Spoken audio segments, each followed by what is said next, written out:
Assunto para nossa entrevista com o deputado federal Paulo Pimenta, que faz parte da equipe de transição. O Chico Alves participa da entrevista. Uma ótima noite aos dois. Deputado, a PEC da transição é o assunto do momento. Qual que é a avaliação do senhor? Há clima para aprovação em Brasília? Como é que está a situação dos acordos, da negociação, né? Boa tarde a todos e todas que nos acompanham. Na realidade, o orçamento que foi apresentado pelo governo Bolsonaro, ele é um orçamento que obrigatoriamente ele precisa de ajustes, tá? É um orçamento que não tem recurso para a farmácia popular, tem 7,5 bilhões a menos no orçamento da saúde, que tem 1 bilhão a menos no orçamento da saúde indígena, que falta 1 bilhão e 100 milhões só para as vacinas obrigatórias, tem 3,5 bilhões a menos para as universidades, é um orçamento que não prevê recursos para a merenda escolar, é um orçamento que tem 465 mil reais para transporte escolar. Isso é o dinheiro que dá para comprar uma van, né? Então, independente de qualquer coisa, é um orçamento que já teria que ser objeto, né, de uma série de adequações. Pelo recurso que está no orçamento, nós poderíamos pagar no máximo um auxílio emergencial, uma Bolsa Família de R$ 400. E o presidente Lula, o próprio Bolsonaro, assumiram durante a campanha eleitoral o compromisso de R$ 600 e, no nosso caso, mais R$ 150, né, para cada criança até 6 anos. Então, a PEC é necessária. Nós acreditamos que existe um ambiente político de diálogo. Nós estamos fazendo um esforço grande no sentido de envolver todos os partidos políticos da Casa nesse debate, o presidente da Comissão de Orçamento, né, deputado Sabino, o relator Marcelo Castro, o presidente da Câmara, Arthur Lira, o presidente do Senado, Rodrigo Pacheco, e é natural, né, que o governo que ganhou a eleição busque, de forma legítima, adequar o orçamento ao programa que foi vitorioso na eleição. Então, eu estou bastante confiante e acho, sim, que nós teremos condições de aprovar essa PEC numa tramitação que vai ter que ser, né, muito curta, porque só depois da PEC aprovada é que nós vamos poder reorganizar a própria peça orçamentária. Chico? Boa noite, Diego. Boa noite, deputado. Boa noite a todos. Diego, antes de fazer a pergunta do deputado, eu queria só sublinhar os números que o Paulo Pimenta acabou de dar. Esse orçamento, esse endereçamento de verbas para o ano que vem, a gente também não pode banalizar, né? É um absurdo que o governo que está aí, está terminando, não tenha deixado previsão de verba para merenda escolar, para ter reduzido drasticamente a farmácia popular e, como disse o deputado há pouco, até as vacinas obrigatórias não tinham verba para que as campanhas fossem implantadas. Isso não é uma coisa comum. Então, o que se está se vendo, como disse o deputado aí, não é só uma negociação para cumprimento de promessas do presidente Lula, presidente eleito. É para viabilizar o mínimo de vida da vida nacional, né? Você imaginar que um governo que está saindo simplesmente não destina verba para merenda escolar, vacina e coisas básicas, entre outros absurdos aí do orçamento. Só para a gente não deixar passar só como números, né? Uma recolocação de números, só para chamar a atenção para esse absurdo. Deputado, a negociação da PEC já tá se encaminhando, né? Mas tem alguns deputados que sugerem, preferem, senadores também, que sugerem que essa renegociação, essa rearrumação do orçamento fosse feita através de medida provisória. E um dos argumentos é que uma PEC obrigará a negociação com o Arthur Lira, que vai pedir, em troca, certamente, apoio para reeleição à presidência da Câmara. Como é que o senhor vê essa questão? Vejam bem, né? São duas questões bem distintas, né? A primeira não é uma questão de querer ou não querer, né? Nós temos um entendimento que, do ponto de vista jurídico, como o teto de gastos foi, né, implantado a partir de uma emenda constitucional, não teria como, com a abertura de um crédito extraordinário, através da medida provisória, você, né, achar uma gambiarra jurídica, você achar um atalho, né? Até seria muito fácil para qualquer governante se ele pudesse descumprir regras do teto através de medida provisória ou através de crédito extraordinário. Então, isso aí é uma fragilidade jurídica muito grande que nós não entendemos como adequada, né? Então, a PEC não é uma escolha, a PEC é uma necessidade. Bueno, a questão do diálogo, da negociação, faz parte do processo político numa democracia. O presidente Lula foi eleito, né? Gostaria, talvez, de ter sido eleito com uma bancada bem maior, de apoio na Câmara, né, e no Senado, mas o povo, o mesmo processo soberano que elegeu o Lula, também, né, definiu um novo Congresso, e até o final do ano ainda é esse Congresso. Então, eu não vejo, né, como algo imperativo. Ah, nós não podemos fazer uma PEC porque a PEC vai nos obrigar a dialogar com os partidos da oposição ou do centrão. O processo político é assim que funciona, né? Então, o Arthur Lira vai exigir a eleição da Câmara? Não sei, né? Como é que vai ficar o tema do RP9, o tema do orçamento secreto? Tudo isso são questões que nós queremos debater, né? Eu, particularmente, tenho as minhas opiniões. Eu acho que nós deveríamos, né, transformar esse chamado orçamento secreto num orçamento não secreto, né? Num orçamento transparente, que exista equidade entre os estados, que ele possa ser acessado por todos os 513 parlamentares, que esse recurso seja obrigatoriamente alocado em programas pré-definidos. Por exemplo, farmácia popular. Por exemplo, transporte escolar, né? Vamos pegar um outro exemplo, Chico. Habitação. Não tem nenhum centavo para um programa de habitação popular no orçamento. E você sabe que o presidente Lula ele tem a pretensão de, já em janeiro, retomar o programa Minha Casa Minha Vida. Nós estamos no país praticamente há 6 anos sem aprovar nada, né, de novos conjuntos habitacionais, loteamentos, conjuntos que possam atender especialmente aquelas pessoas de menor poder aquisitivo. Então, eu acho que nós temos que procurar construir soluções, né, através do diálogo. O parlamento é, por excelência, o espaço do diálogo. Então, eu não me assusto, né, com a necessidade da gente ter que conversar. Pelo contrário, o presidente Lula sempre foi uma pessoa de muito diálogo.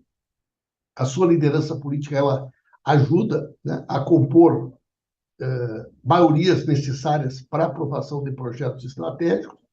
E acho que essa vinda dele a Brasília vai ser muito bom para que a gente possa desenhar aí, né, um entendimento que possibilite a aprovação da PEC, que possibilite não a aprovação de pautas bombas até o final do ano, que é uma outra preocupação que nós temos, né?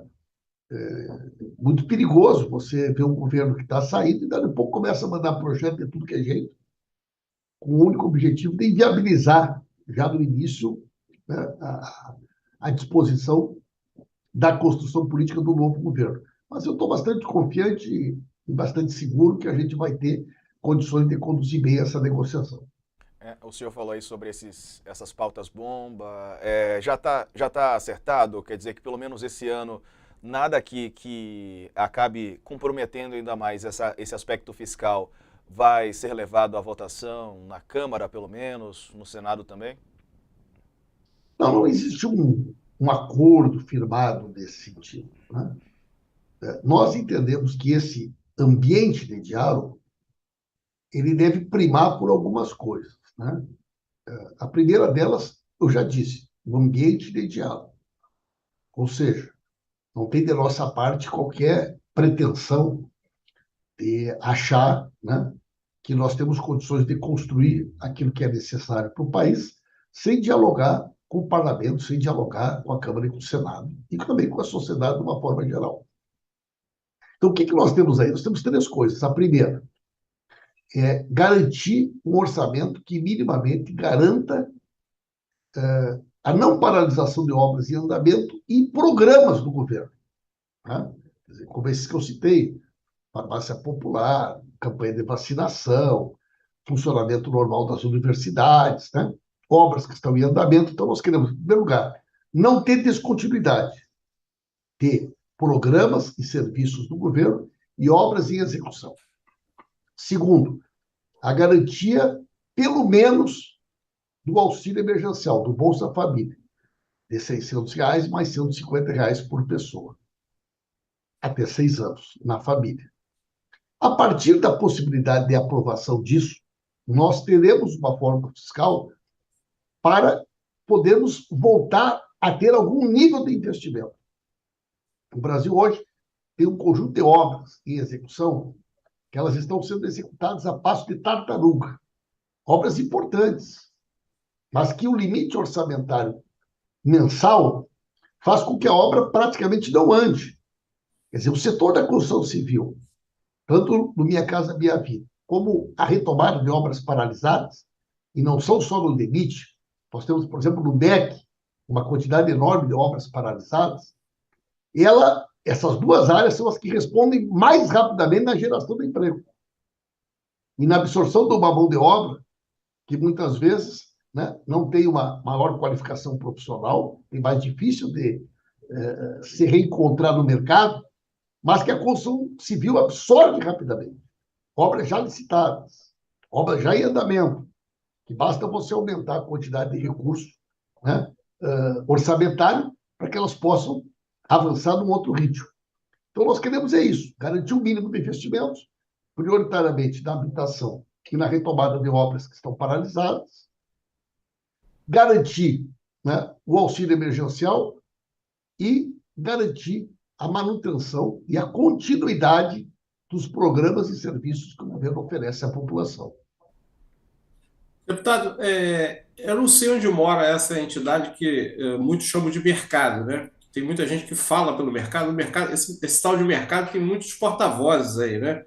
Operadores de financeiras, de bancos. Eu não sei onde ele fica, nem sei quais são exatamente seus porta-vozes.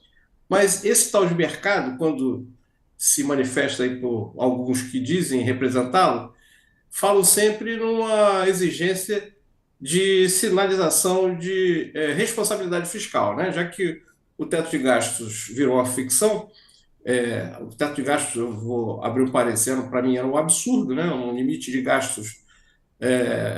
O Estado deixa de investir para botar dinheiro para pagar a dívida pública, então eu acho que era uma anomalia mesmo.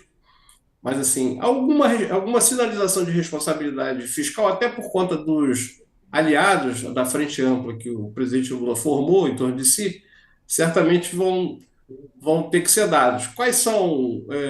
O senhor tem pensado em algum tipo de sinalização nesse sentido, já que está lidando com orçamento e esses porta-vozes, de vez em quando, dizem que o mercado quer esse tipo de sinalização de responsabilidade fiscal. O senhor tem alguma?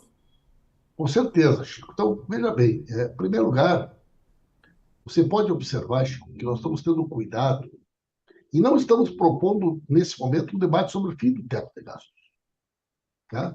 Nós não estamos propondo simplesmente um orçamento sem amarras. Né? E nós estamos sendo bem transparentes. Nós não queremos dinheiro para aumentar custeio, nós não queremos dinheiro para aumentos exorbitantes, para a construção de obras novas e pode ser obras eletivas, que não precisariam obrigatoriamente ser feitas agora. Né?